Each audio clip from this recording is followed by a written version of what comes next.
And welcome back to LCS Countdown, the game show. Oh, I see a bright smile. I can't wait. Biggest I've ever seen Mark Z smile. Free money. Is right here. Free money coming at you, baby. Let's see it. All right, well, our finalists, they've emerged for Steal or No Steal, our very final game. Their valiant efforts have earned them a game-changing prize, an injection of LCS stocks into their portfolio, ranging all the way from one CLG stock, valued at $382, all the way up to a grand prize of $4,296. That's a big grand prize. But here's what we got to do. We got to play a game to get there, gentlemen. Steal or no steal. You will select a briefcase. Then one by one, reveal and eliminate the remaining stocks from the pool provided. Now, let's start with your selection, Mark. You were the point total leader coming out of Jeopardash, so you get your first pick from the board. Which briefcase would you like? Same as in rehearsal, number 7. Number 7. He's confident. Let's see it. Pastry time, my beautiful assistant, will bring that over for you. He's feeling quite confident in his number 7 pick. Crumbs, of the remaining 9 cases, where do those 69 stocks lie, my friend? It's going with number 8, my friend. Number 8 is what he thinks. So let's get number 8 in his possession. So here's how it goes: 7, 8, 9. I think that's what he was thinking right there. With those 2 in your possession, yeah, make sure you don't look at these. All right? I know you're curious. I am. You're curious. You I gotta wanna wait. know. Here's the thing. Each of you now must eliminate 2 more stocks from the board so that we can narrow down our pool and maybe get the first steal out there. So once again, Mark, we're coming to you, points leader. Which 2 do you not like? Get rid of 5 and 3. No prime 5 numbers. and 3. Those are the CLGs and the 100 Thieves, he thinks. 5 and 3. Pastry time with the reveal. 2 evil geniuses. Very solid elimination. Very solid elimination. Now, those were valued at a collective 994. Sorry, your second case was? Number 3, please. Number 3. Let's see it. Ooh, All right. Yeah, 2 Golden Guardians. All right. Yeah. The hot guesses, but you good. are to follow, Crumbs, so follow suit. Let's eliminate Don't do me another 2. dirty. Well, he had a good idea with no even numbers. So okay. let's get rid of 1 All and right, 9. we're hating on the odd numbers here, Pastry. Number 1, number 9. 4, TSM. Ooh, audible oohs. Uh-oh, the crowd is not on your side now, my friend. All right, number 9 was his second call out. Let's see what we're removing here. I swear to God. 2 and more to Okay. All right. Like right at That's- the- overall, I'd say you guys should be feeling pretty good about bad. where you stand. But here's the deal. This game isn't between just the 2 of you. There's a third player in this match. Did you know that? Who? It's the LCS Commish, who's Oh. looking to steal away your briefcases at a price, of course. Let's all boo the Commish for me. Can we do that? Yeah! Thank you very much. He's up there doing some math on his calculator, his LCS calculator now, I'm sure. And I will receive word in just a moment about what the offer for steal is to you two. But the Commission's No trying steal. to get what's in that suitcase. He wants that. Based on the remaining values, he's going to offer you something. 2.5 evil geniuses. I've just received word. The offer on the table. That is valued at $1,243. So that would come underneath the number of things there on the table. I got Remember, 4 cases higher right there. grand prize. That's steal a no on the board. steal. No steal. Steal or no steal. Only one of you can have it. What do you guys think? Should anyone steal or no steal this? No. No steal. No steal. Oh, we want to steal. play. Yeah, All we're right. playing. An easy Trying to get in rejection there. to the commissioner. No steal, gents. So we move right along to another elimination round. Let's eliminate a couple more, shall we? Mark? Get rid of number 10. Number 10. Don't want it. Good case. Let's see it. Could be C10, though. Ooh, okay. 3 Dignitas. That one's going to hurt a bit. We're still searching for those I mean, I 100 have thieves and Cloud9 those already. CLGs. It doesn't matter. Oh, because the Cloud9 This threw is in there, yeah. Of course. All right, Crumbs. It's going to be tough. There's no more odd numbers. There are no more odd numbers. Yes, so well give me deduced. Give me Well number deduced. 2. Number 2, the deuce. Number 2, the deuce. Let's go. What? Ladies and gentlemen, he found it and eliminated. All right, so we have found ourselves at another impasse. I think it's time for the commish to weigh in. We've eliminated a couple decent stocks. Dignitas was sitting right there in the middle. CLG rejected from the bottom. You feeling a good offer coming? Hold on. The gotta phone is be at ringing. least Phone is ringing. 2 teams. All right, commish, Yeah. what do you got for me? Okay. Oh, no, he's really working through this. There's a lot of math involved. I'm sure we're going to get Yeah. 1,800. Oh, really? You don't think that's a little bit lowball? Let me talk to him. I'm not sure. You want to talk to him? Let me talk to him. All right. Oh, sorry. 3 TSM, 1,000. Sorry, one more time. 3? Ooh. $1,704 is the valuation of 3 TSM stocks. That's jumped quite a bit. Remember, this goes straight into your LCS stock portfolio, my friend. A couple of you guys are hurting right now. I'm hurting so bad, Yeah. I can't even afford. I need to go. You know what? Let's have the audience weigh in once again. Does Mark need this in his portfolio? Should he steal? No steal. A very animated no steal out here. I agree. Wow, No steal. They really think you got those Cloud9 Yeah, no stocks. steal. All right, Crumb, steal or no steal? You know, if it was anything but a TSM, I think All I'd right. take the steal. But I'm gonna go All no right, steal. we're alive Keep in the game. playing. We're alive in the game. Let's go. All right, so here's the thing. I need your help one more time, audience. We need to eliminate one more case from this board, so start calling out 4-6. What do you want to see gone? Fours, lots of fours. Four's my favorite number, so I'm a little insulted. There's a big, I think it's 4. Pastry, let's get rid of 4. Yeah. 5. Oh, wait, no. FLyQuest. Wait a minute. Oh my God, you're all gonna be disinvited from the LCS. Future events, you're screwed. You did it. You done screwed their portfolios. That hurts. Uh-oh, gentlemen. That So hurts. here we go. Here we go. Crumbs, you are in a very unique position now. Unfortunately, you did not Yeah. come out with the points lead in Jeopardy, No. so you're gonna have to go first here. You have 2 options. You can keep number 8, the case in your possession, Yeah. ride it out all the way to the end and take it home, or you can trade it out for number 6 up there. What are you thinking? I'm thinking trade. Oh, Trade. The crowd says trade. We're about to hit. We're about Let's to hit the trade. trade deadline. Let's trade. It seems like a great time to trade. Take it. Let's trade. Here you go. Pastry will bring your new prize over.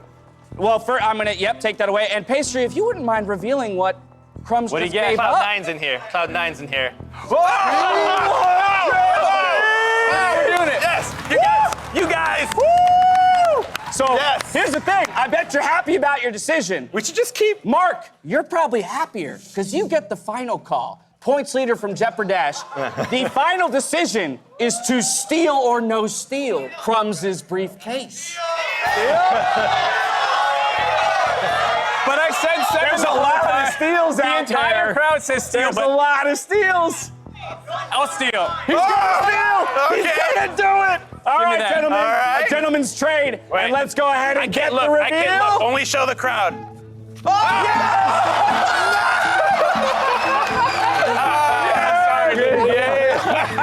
Congratulations so much, Mark. Thank you to the crowd for helping them out. Those are some sweet injections. Yeah. You needed that so much. There, Wow. it's 9. Yeah, it's 9 C9 stock. I see what's trying to do there. I'm confused.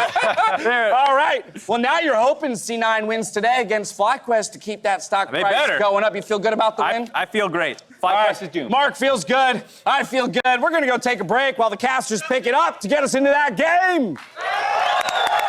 Thank you very much. Welcome to the caster desk. I am Freak. That is Kobe, and Mark stole the steal. That was actually so exciting. 2 good choices by them. Crumbs, nothing he could do about it, though. Nope. I mean, he still made the right choice, though, right? Crumbs played optimally aside from picking the wrong briefcase. Like, imagine the guy just took FLyQuest from the start and then wrote it out. And aside from not getting as many points as Mark in the round previous. Yeah, I mean, honestly, if he was a better player, it would have went. It would have been a lot better. But you Same know, for me, though. We got kicked out of the first round. You didn't think of Teemo being the most annoying champion in League of Legends. we weren't. We didn't. Well, I mean, they had more guesses on that one. Yeah, but I'm just saying you had the chance to deliberate, and no one ever brought up Teemo. Like that to me is just it's. Is Soraka not annoying?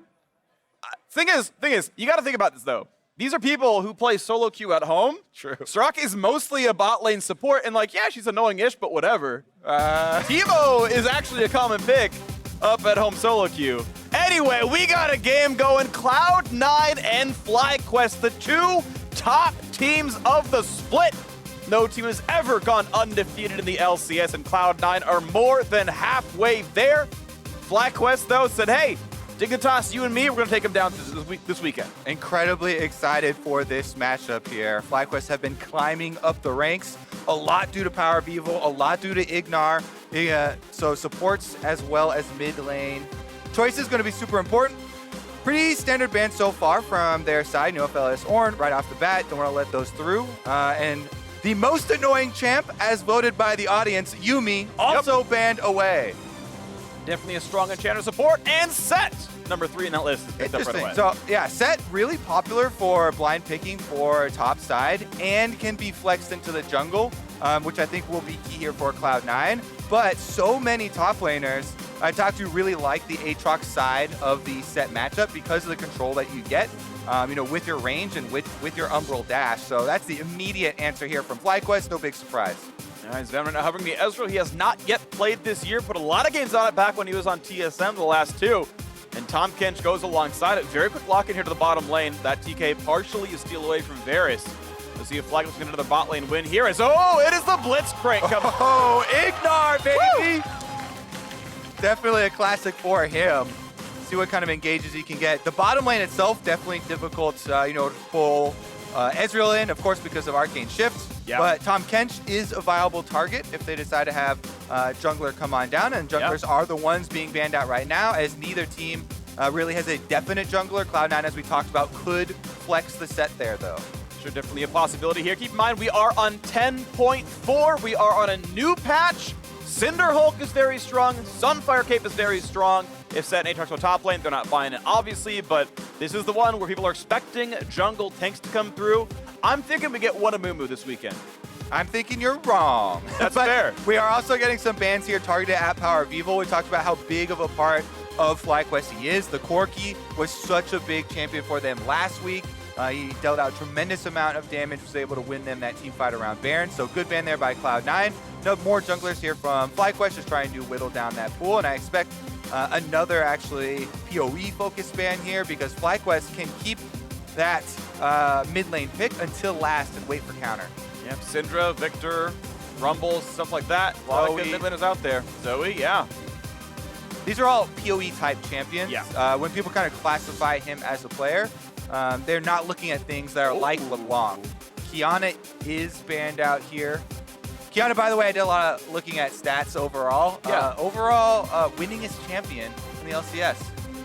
All Like high time. win rate? Oh, yeah, all time and right now for this split. Yeah. Oh, Lee Sin here picked up real quick for Santorin. All right, no Cinder Hulks here on this side. No Sunfire Capes on FLyQuest whatsoever. The buffs don't matter to them. Meanwhile, Gragas will come alongside on the other side here. But a very, for FLyQuest, normal-looking draft. The Riven continually banned away. Viper never gets to play that champion. But at least for Santorin's going to look good. Cloud9, you always look at their mid and jungle combinations. They do have to blind their mid right now for Nisqy, so that makes it a little bit more difficult. But with the AP locking here for Gragas, it does open up some possibilities here for Nisqy going AD. I'd still expect an AP threat form in the mid lane, though, because it will be easier to blind those. Definitely agree. Zoe's a pretty standard choice here for this one, as the champ will get locked in. And we'll see now what PoE wants to play against him. Let's see. Still has quite a few options. The Syndra is still available. Yeah. LeBlanc also still available. I didn't like how they played with it when he did have LeBlanc, when he was on CLG, though. He is also known for other long-range mages, but there's the Syndra that we mentioned. Most the played champ of the year. Most played champ of the year. Pick number 4 now comes in for this one. PoE. I think he was a huge factor on his Syndra games before this champion's actually winning a lot this split as well. 5-1, I think, overall, something to that effect, and should look pretty good as the time ticks down. You get to see that there's no obvious swaps coming through. Sett versus Aatrox on the top lane, very much as expected. And the question is, can FLyQuest step up to Cloud9's level? And honestly, first step there is it's a fairly balanced draft here for these two teams. So I think they're heading onto the Rift with a decent chance here. Yeah. Nobody with any hard inting here. Nobody with any massive outscale either. We'll say there's not a ton of amazing targets, right? Sett's really durable as we get away, so sometimes the Blitzcrank hooks can be difficult. We know Tahm Kench likes to be picked into Syndra, and that was actually the blind TK. Syndra came afterwards, so you can save a teammate from that ultimate. There's definitely some good tools on the C9 side, but I think there's some really good team fighting on FLyQuest here as well. Going to be excited to watch what happens here. Let's take one more look at the lineups. Also remember, IgNar has the lowest duo proximity of all supports in the LCS. That means he roams the most. So definitely look for this Blitzcrank to go get pulls on other lanes, try and burn summoner spells for the rest of the team. Yeah. And Zoe's attackable, right? No innate escape. You can absolutely go after that lane. I'm looking to see the Blitzcrank come into mid pretty early on. We're here for the trees. See if they can do it. FLyQuest have done a very good job for themselves this year. Alone in second place is a great return to form. People are happy about Mother Nature. All the above. PoE has planted the most this season. as he is the kill leader on FLyQuest. Let's get in the game. Cloud9 versus FLyQuest. Cloud9 have absolutely been on a tear this split. 10-0 so far. Fastest game time. Highest KDAs. Best stats across the board for this team. All right, well, we got to check in with Avali, standing by with Coach Curry. Thanks, guys. I'm here with Curry, and we have got the FLyQuest chance behind us. Big match for you going against #1 team Cloud9. Tell me, how do you prepare these players for a match like this? Honestly, preparation isn't too much different from what we normally do. C9, they're just another team. We just make sure that we have the drafts that we want and the drafts that we want to play, and that we're just ready to go. Sure, they're another team, but they're the #1 team on top of the ranking, so there has to be something that added into that preparation. I think just more than anything, we just make sure that we're just not scared. I think when you play against the other teams, we really confident in playing them. So maybe against C9, there might be a little more hesitation because they're so decisive. So just making sure that our confidence is there. But I think as a team, we're really confident in ourselves and our playstyle, so we're ready to go. Keep that confidence up. Thank you, and best of luck to you. Back to you guys. Thank you very much, Avali, and thank you, Curry, for the words as well. Stay confident, don't be afraid. Cloud9, so good in the early game, though, have absolutely been smashing North America this year with early pressure, kind of across the board. Don't think they have any sort of innate advantage as far as the champions going for these early duels either. So FLyQuest should have a decent amount of time to get set up. Gragas here doing bottom side clear, red buff into Krugs, keeping his options open as far as where to go. Probably not going to focus on ganking for an Ezreal, Tahm, Kench. Vulcan and Zven moving up very quickly though.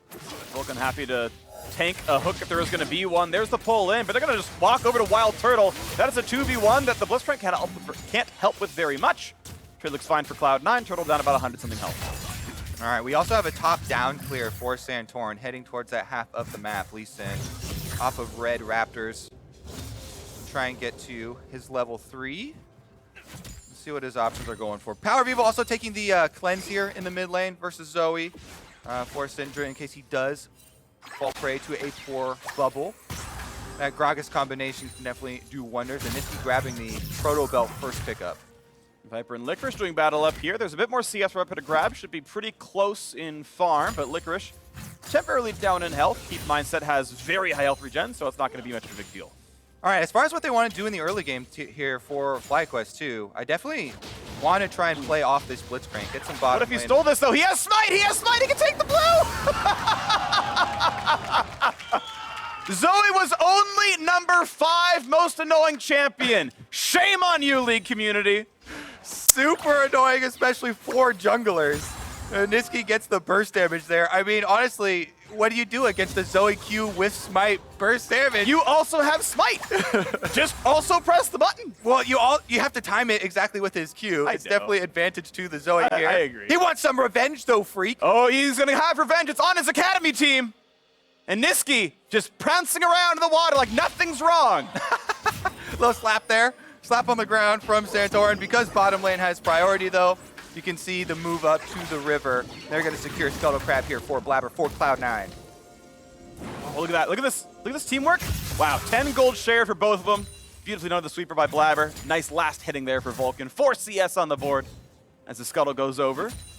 Big thing about this invade, too, is that we're looking at possibly trying to make something happen in the bottom lane off of this Blitzcrank that has Ignite.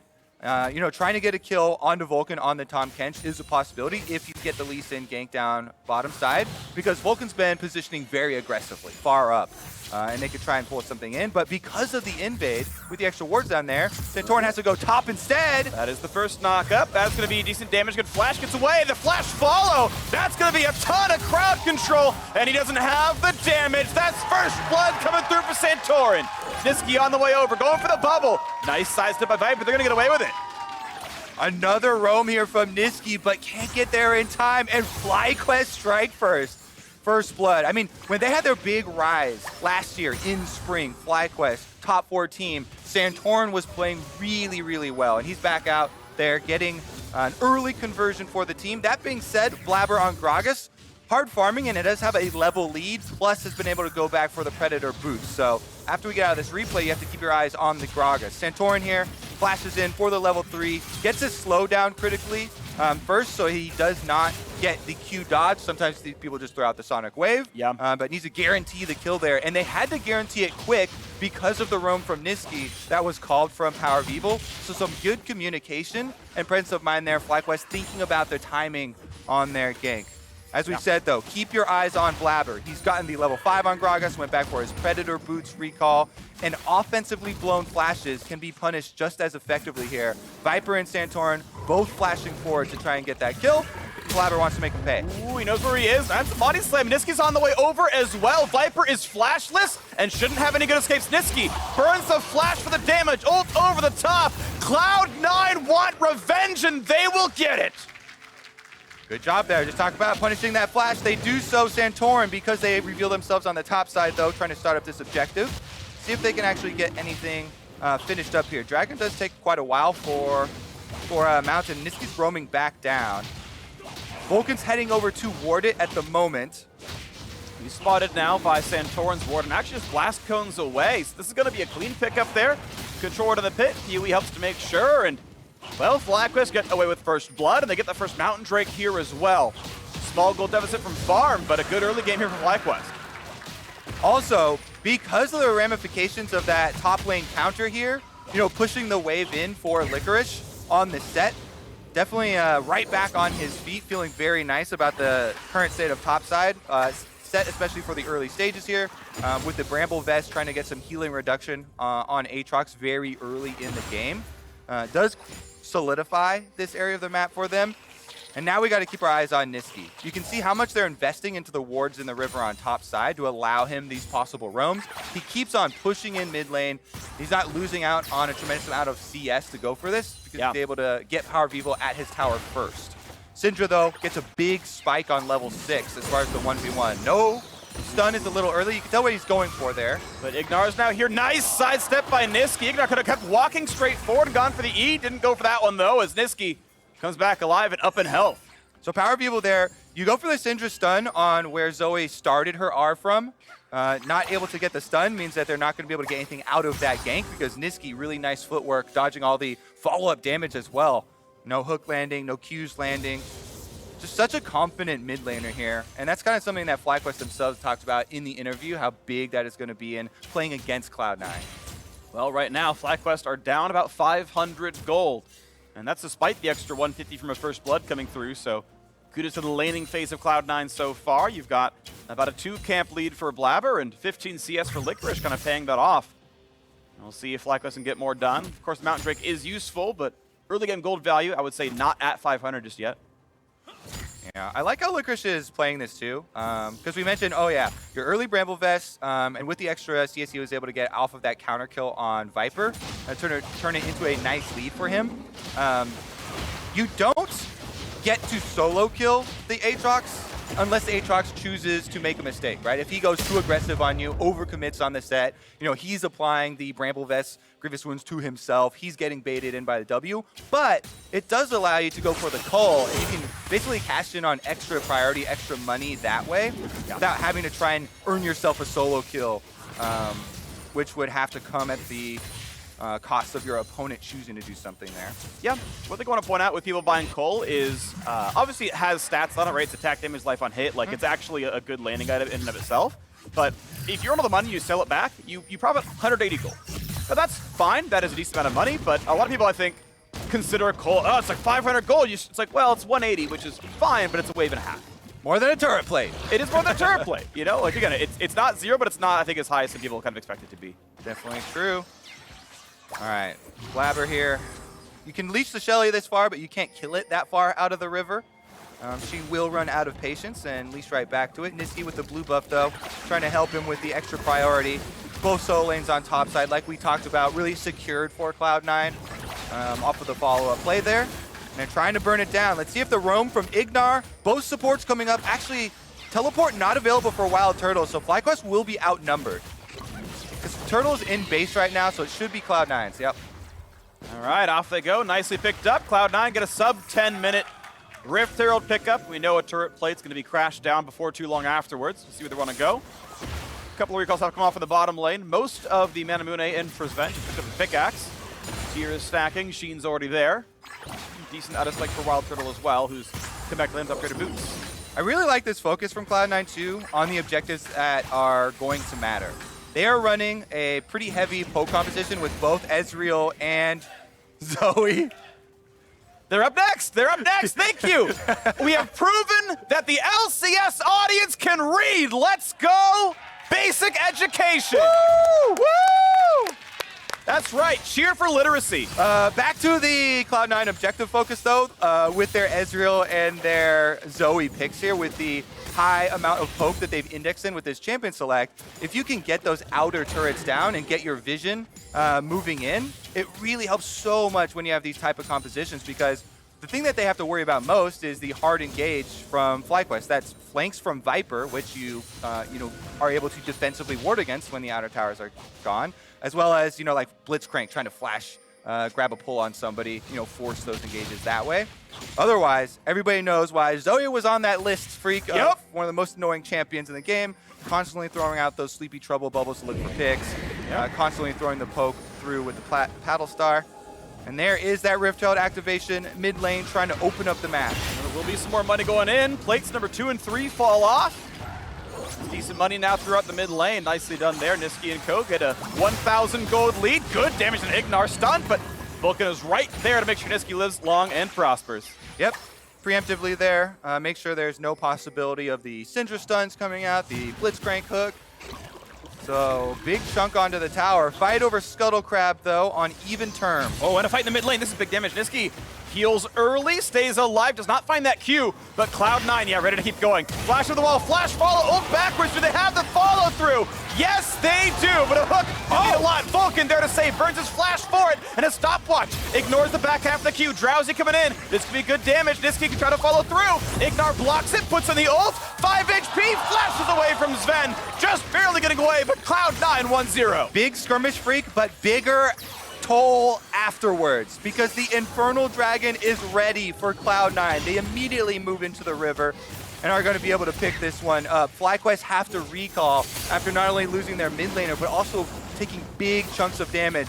Turtle could go for a Q steal here and try and be a hero, but it might put him in danger. I think he would have to at least burn flash, maybe still die if he did go for it. They're not going to make the play. Easy pickup there for Blaber, spices it away and walks out. What a great fight. And an even better end for Cloud9. Exactly. Infernal Dragon just makes your poke even stronger for the Zoe, for the Ezreal. Here's another look at it. That's what we talked about earlier for the Syndra. You aim your stun at where Zoe starts the R from. However, Cloud9 had the inside track from the fight over Scuttler to roam up first, and Blaber, with his Predator on, doesn't hesitate to flash, gets the combo, even though IgNar can land a hook. The main damage isn't here anymore. The Syndra's already been taken out. So IgNar and Santorin cannot win that fight under any circumstances. And then, since you land another bubble, a bunch of extra damage onto IgNar and Santorin afterwards, that's 2 more flashes, big chunks on health, and Cloud9 get yet another early lead for this season, eyeballing that 11-game record. Looking good for it right now. You can see the 1,500 gold lead tied in Drake's as well. Nisqy burns the fake flash, knocks down the wave, feels pretty comfortable overall. FlyQuest make their way over to their own blue buff. Santorin says, I'm not going to blue the entire game, do I? First Nisqy takes one, then Fuey the other. I can't catch a break. Yeah, I don't think Lee Sin feels too bad about it. True. You're saying he's not feeling too blue? Fair enough. You're saying that, but That's I true. will agree. I wasn't... I'm glad we got the audience in the booing mood from the game show. This is good. We're following through. It's a through line. Prepping for Freak. Yeah. It's the warm-up. All right, look at this invade, though. The nice little move here from FlyQuest. They're trying to get an area back on the map where they can try and make those plays. Deep warding for possible Blitzcrank pulls, roaming down through. They need to get this Syndra ultimate on somebody that's a high-value target, right? There's no more stopwatch on Blaber. You gotta try and look for some area of possibility. Blaber definitely now is a good and viable target. Level 9 Gragas, no stopwatch. Other areas to try and set up, you're looking at your summoners that have been burned on Vulcan. The Tahm Kench in the bottom side, it's an under-leveled support, even though he has a stopwatch and it's annoying to try and kill Tahm Kench through thick skin and stuff like that. Yeah. You do have a Blitzcrank there. Ignite is ready for IgNar. So those are 2 possible areas where FlyQuest could try and fight back into this try and open up an extra champion advantage, which you can then turn into some objectives. And that was a choice right there, a very narrow margin where Blaber was taking Scuttle Crab, and IgNar and Santorin were there waiting for it, but he just wasn't quite in range for the Blitzcrank hook. They couldn't quite go for the play. And Blaber kited away successfully, but that was very nearly a kill that could have opened up part of the map. Instead, we go back to a pretty standard holding pattern. And, you know, FlyQuest doing better than most teams in the early game, which is 2,000 gold down at 15 minutes. That is such a terrifying statistic. All right. We're improving. Wow, this game is over. PoE is the target. It's a level 11 Syndra, so he's got the level 2 ultimate ready. Try and burst down one of these targets. And IgNar and Santorin are doing their best to fight this mid-fight, roaming through, trying to clear out the wards to work around him. But Cloud9 just overwhelming the midpoint of the map. And look how low that mid tower is, too. Once that thing knocks over, you really get that flood of pressure when C9 get to move in, start throwing the trouble bubbles over your own walls. And quick wave here coming through in the mid lane. Nisqy needs to auto one more time. Nicely done. Gets rid of the wave with Luden's Echo, and we keep waiting around. Minute and a half until this next Drake spawns. Baron a bit farther than that. As top river's being fought for, IgNar gets that. Traded back though. I actually think this is my favorite Blitzcrank skin with the beep, just because of the noise. Yeah. It can be terrifying when you play a Blitzcrank in lane a bunch. Yeah. So you become accustomed to that noise. Even though, Damn it, flash down. exactly. Then when he uses it to run away, not so much. Yeah, then it's more comical. Well, Nisqy R into the turret. Doesn't land the shot, but autos it once. Chipping away, slowly but surely. Nice hook in on the Blaber. He is squishy. Nice. Slow, that's the kick, that's the cue. The Warhops come in, but Santorin bit off more than he could chew. Goodbye, Oktoberfest will live as Blaber sets up for the Rift Herald. Oh, you can tell. They're getting a little antsy here on the side of FlyQuest. When you know you're going up against Cloud9, you feel like it's happening again. They're taking control. What can we do? They overcommit to the kill. Nice stop there from Blaber, by the way, on Santorin. Knocks him up. Big burst comes through from Nisqy. And Santorin falls to the bait. One kill, one more objective, Freak, for Cloud9. All right, it keeps going and it keeps going. FlyQuest cannot catch a break so far in this game. As you look at that fight again. All right, so Blaber clearing the vision from their perspective, just walks up a little bit dangerous, but he knows he's got Vulcan and a PowerOfEvil a little bit further away. So he flashes into his team, flashes into Vulcan for the Guardian as well, and Nisqy had plenty of burst damage upon arrival. Yep. And then Blaber secures the kill. You know, says, hey, I baited him in. I deserve 300 gold. Thank you very much. I will press R now. And gets that one pretty securely. Needs to fund his Zhonya's, Freak, so continue to make Blaber plays. He wants to get him, definitely. I actually like the idea of going towards Merc Prez as well. He's not really... Oh, hold on. He's going to take some damage. Stopwatch, burn for Vulcan, but the squad is still around him. He's got to be a bit careful. Drowsy comes in.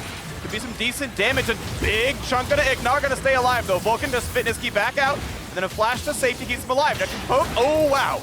Damage onto Santorin. Viper's at half HP as well. No sleep comes through just yet, but Nisqy looks for another one. Big damage at PoE. The flash forward. They catch Vulcan. That's going to be the kill. Santorin's on the board and Viper's into the back line. A lot of damage popped as the Rift Herald comes down for Blaber. And they're going to try to push this one down a little bit farther, but a 1-for-0 to FlyQuest. They did bring back IgNar. The in-combat Herald, Freak, rarely sees strategy. It's tanking the skill shots for him. Make sure they stay alive. It comes down. What a fight. 1-for-1. Both supports dead. Big opening for FlyQuest, though. They need some sort of momentum for themselves.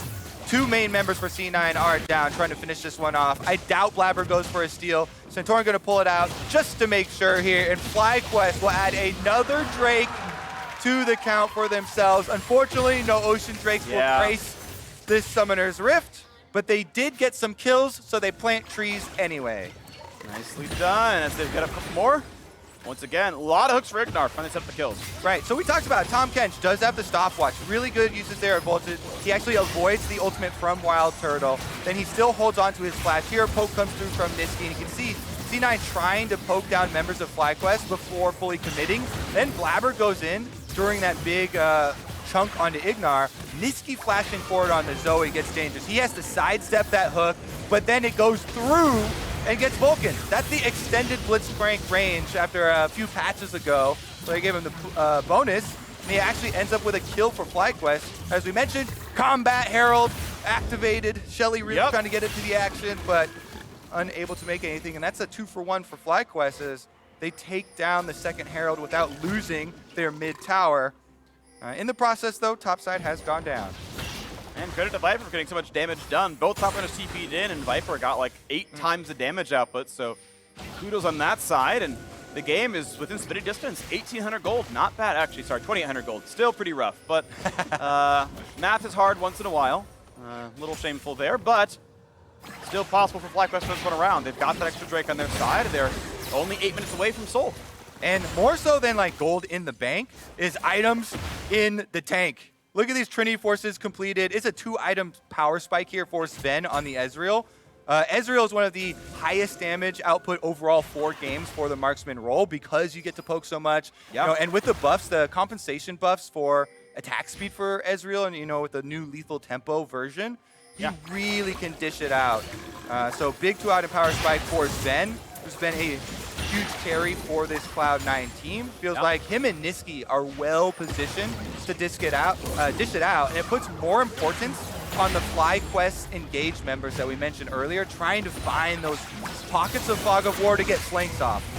I like that ult actually, just to zone out PowerOfEvil and help guarantee the turret goes down. It's a pretty short cooldown, well done by Blaber, as they send Zven topside for some farm, and C9 keeps playing the mid game pretty securely here. A little bit of a more frontline focused build for Blaber, right? Didn't go Sword Shoes, went for the more durable options.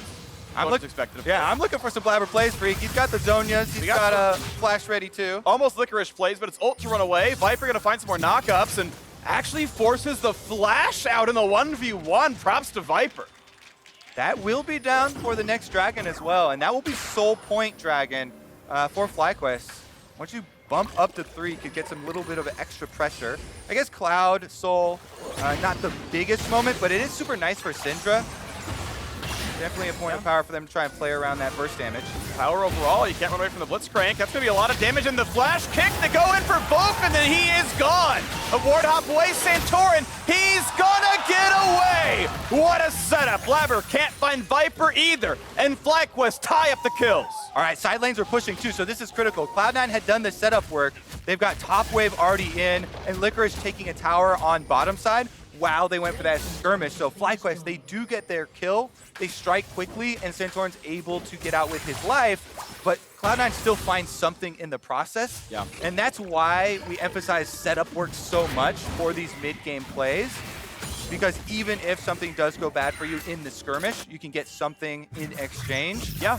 I mean, I know a lot of people like to credit Cloud9 for good team fighting, and don't get me wrong, it is very good, but this is a game where they were equal in kills, and yet up 4,000 gold with all the turrets taking down the extra farm. That is setup work, as you're saying. That is, I mean, in a very basic term, macro. That is making the right choices, being in the right places, and catching what your opponents cannot.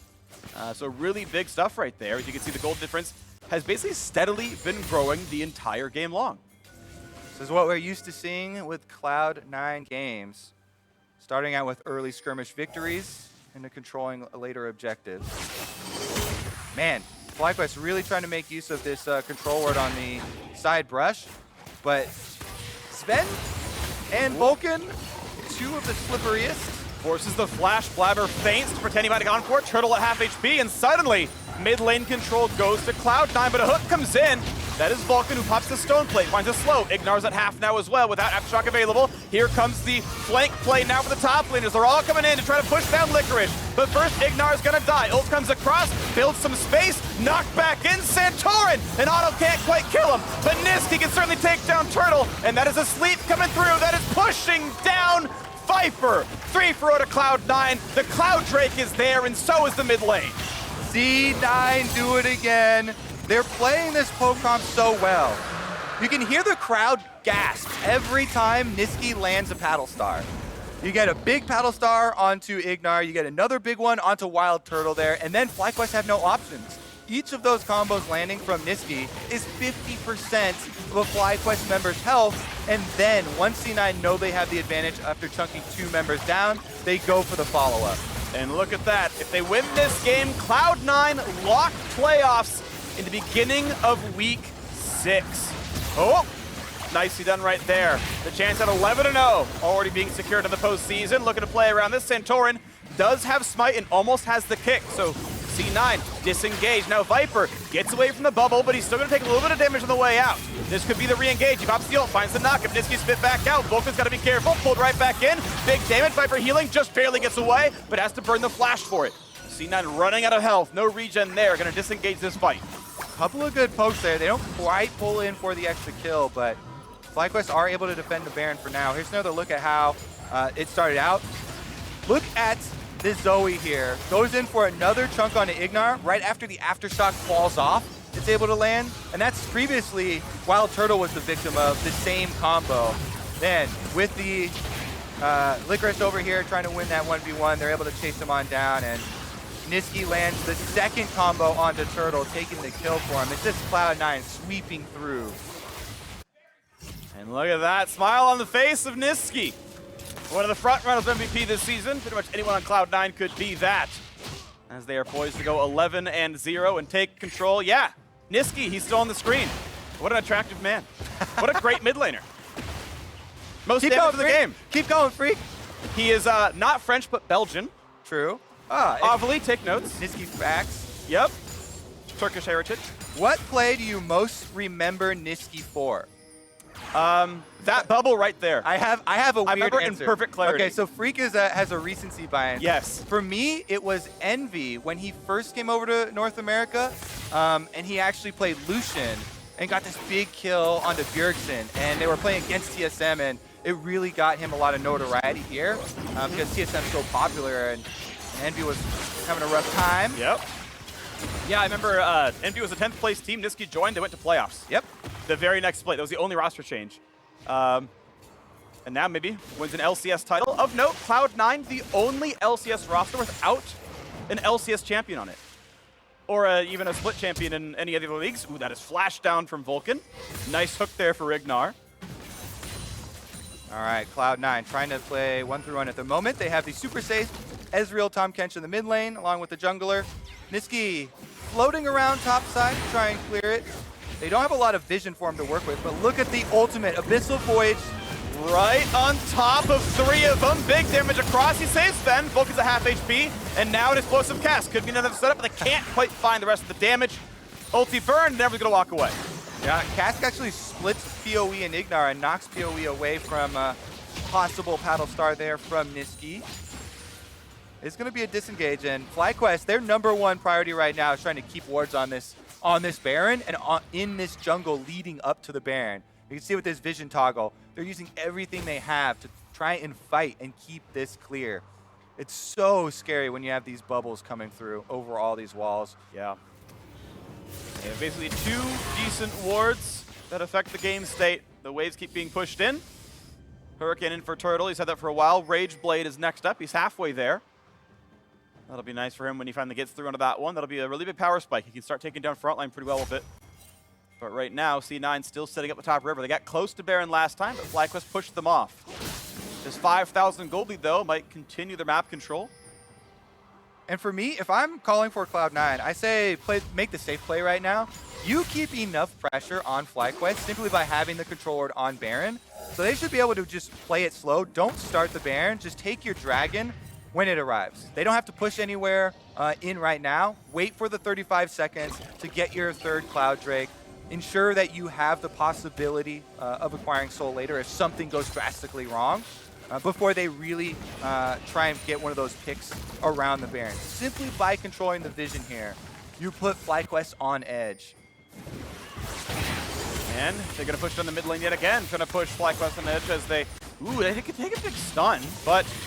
As the Tahm Kench is right there, Zven is not in danger. Poke puts PoE at half HP, and there's the pushback. Turtle's got to get away, just barely does. Now Blaber is in danger. This could be won by FLyQuest if they have the damage. Nisqy gets away from the chains, and now Licorice wants to chase forward. Bubble not quite going to land. PoE gets down low again. Ult comes across. Licorice wants to set it up, and Zven comes in for the killing spree. Viper is forced to run, and they can find all the damage they need. That's going to be the double kill in for the AD carry. Once again, right on the Drake. Number 3 goes through for Cloud9 with 2 more kills on top.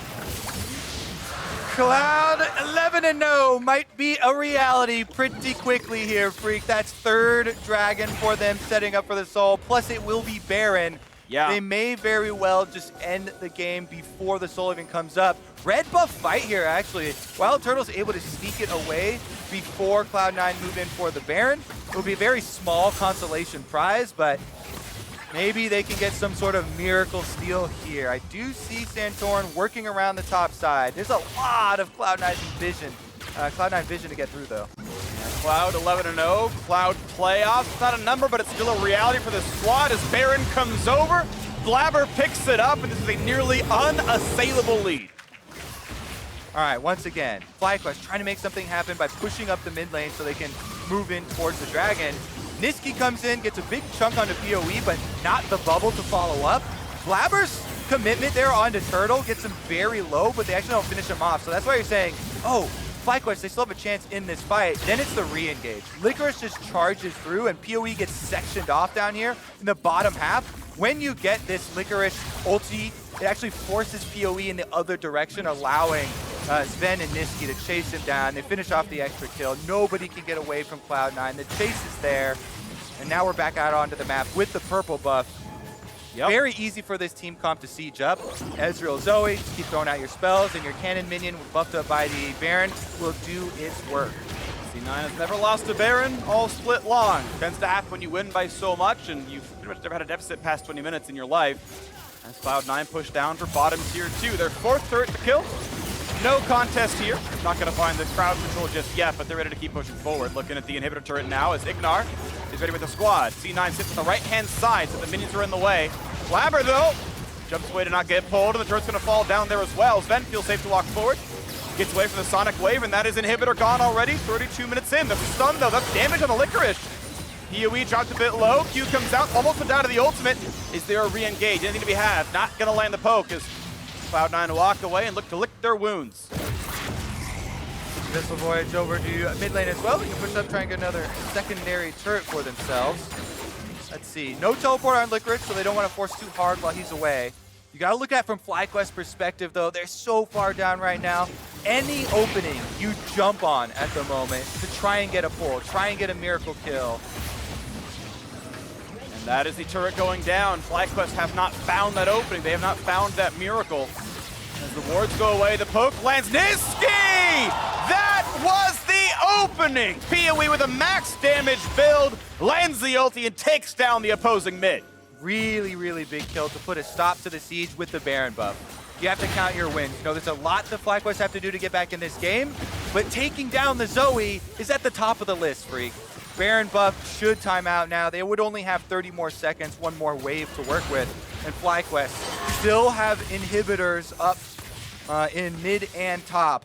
One is doable to try and deal with. Once you start getting them stacked up, it becomes very, very difficult. But look at this. Every little bit of damage helps. Santorin even landing the Q. PoE got his good ult off.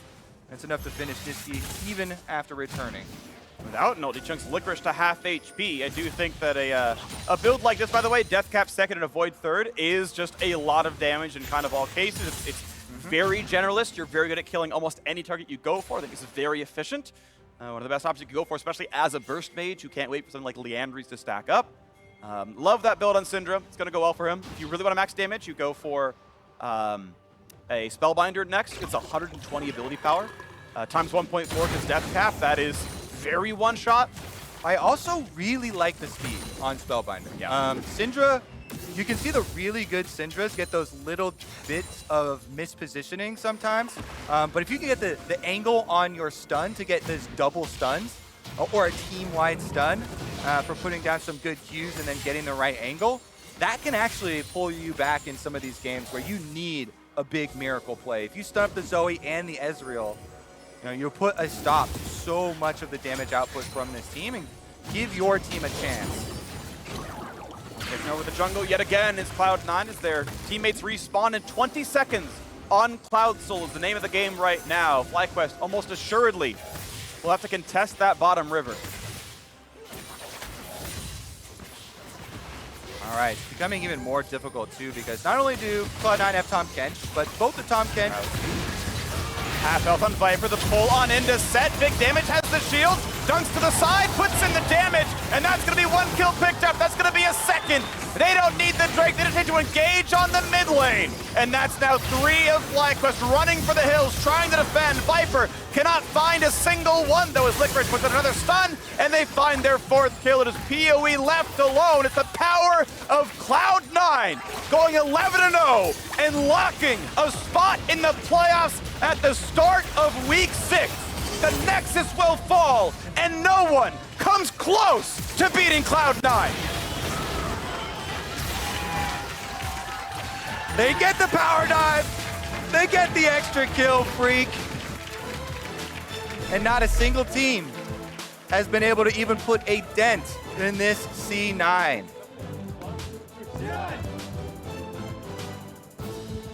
Now, PoE certainly tried his best. Got a couple of nice kills. But Cloud9 as a team seems to just be far, far better as a squad.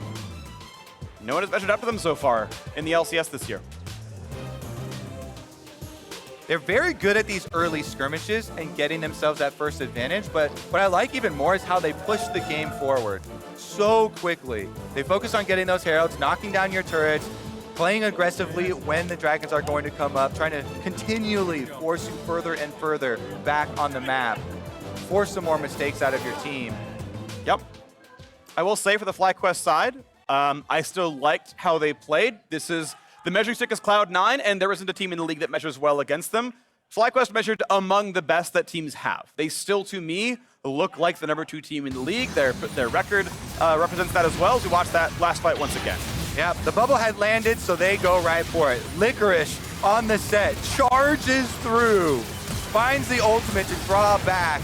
Turtle gets locked in, and Licorice still has the Zonias as well to ensure that he's not going to go down. No counter kills for FlyQuest until they actually dive the fountain there for themselves. Chasing down FlyQuest inside their own base, as you know.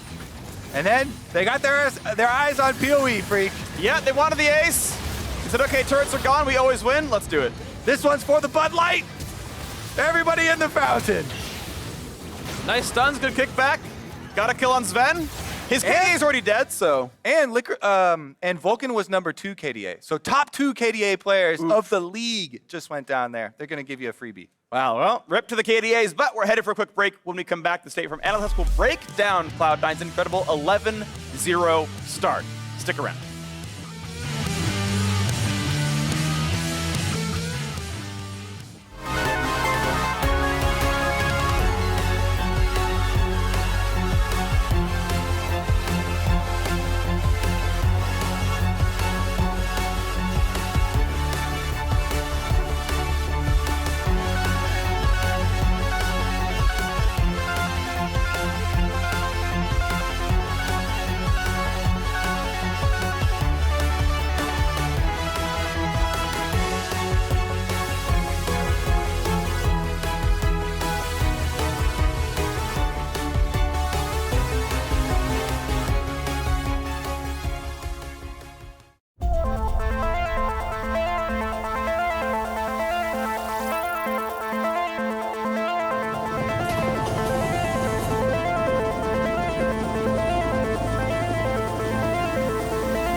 Welcome back to the State Farm Analyst Desk. Hot off another Cloud9 victory. This one, a playoff locking victory. 11-0 Cloud9, still undefeated, for sure in the playoffs. Of course, seeding to be determined. But 4 wins ahead of second place now. Feels like they're sitting pretty. Yeah, they are so dominant in the LCS. And they have slammed everybody. None of the games have even really been close. You know, Right. We talk about sometimes needing comebacks and none of that here. It's always dominant. They still haven't lost a mid lane outer.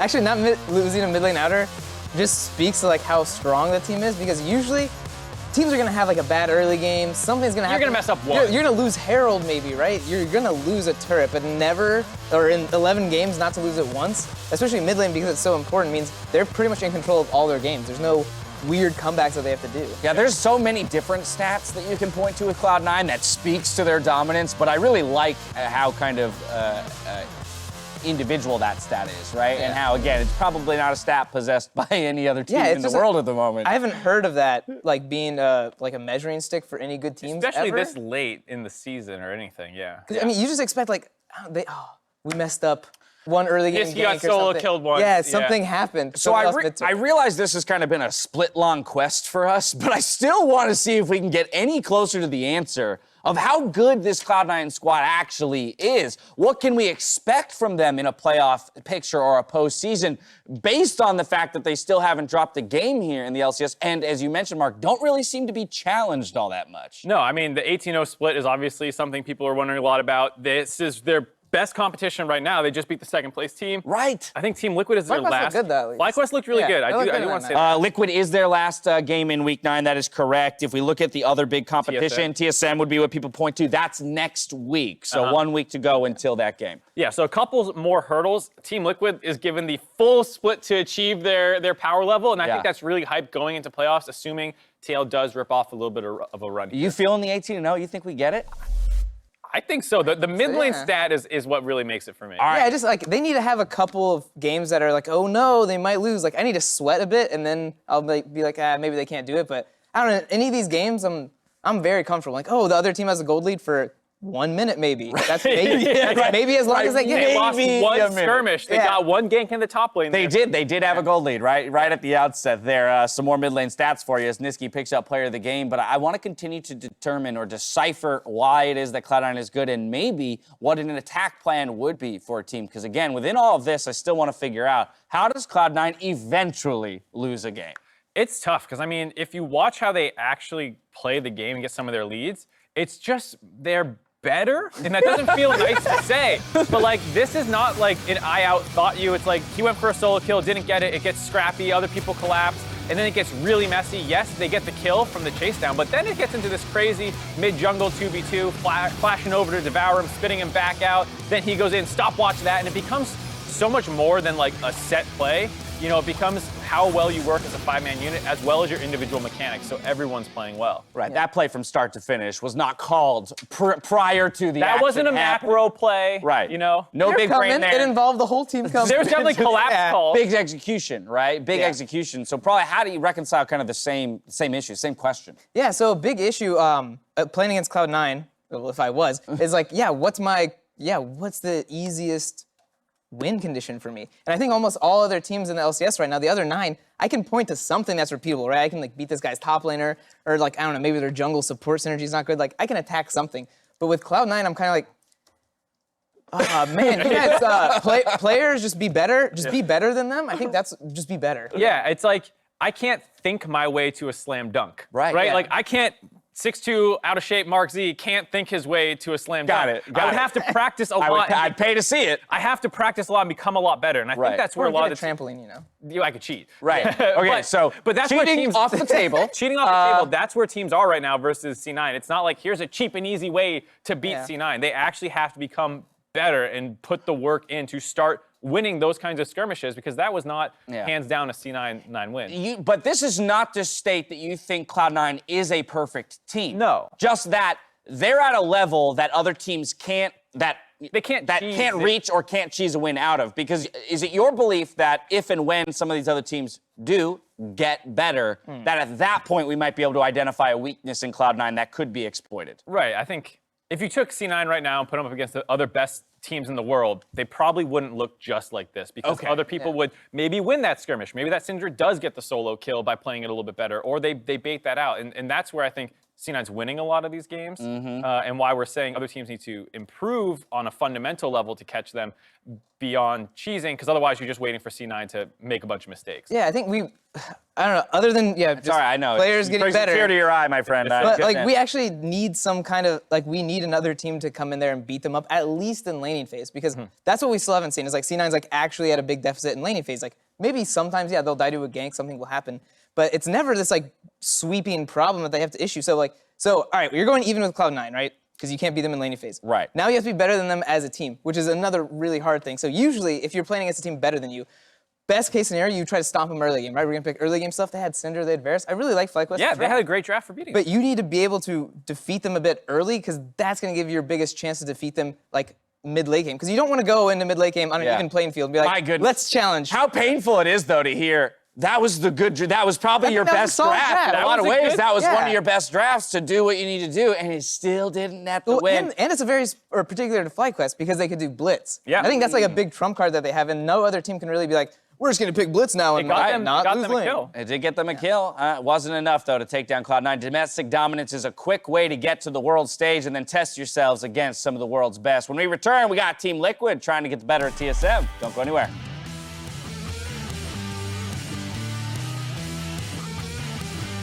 No, we're T1. We're T1 right now. We're T1. We're T1. We're T1. I want you there. This is T1 in the morning. First in there. T1 after one loss. Actually, I see them. I see them steal there, and I see Blaber playing like this. That's going to be a ton of crowd control, and he doesn't have the damage. That's first blood coming through for Santorin. Flash of the wall, flash follow, backwards. Do they have the follow through? Yes, they do. Come on, sorry guys. Nice. I'm dead. Sorry guys. Go Look at that. Slowly, 6 seconds. And a big ult, big ult. Lee. I think it's Baron if we kill Lee. Lee's 1 HP. I'm 1 HP. Yeah, I see. I'm flanking.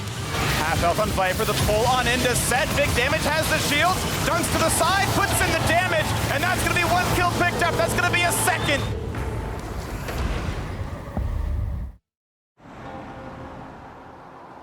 I'm Randy Diaz, mayor of Seltzer, Pennsylvania. If you love Bud Light like me, you'll love Bud Light Seltzer. It's a hard seltzer from Bud Light. It comes in 4 flavors and tastes great. Bud Light Seltzer. It's unquestionably good. If you don't love Bud Light, you'll love Bud Light Seltzer. It's not Bud Light, it's hard seltzer. It comes in 4 flavors and tastes great. Bud Light Seltzer. It's unquestionably good. Questions? Call us now.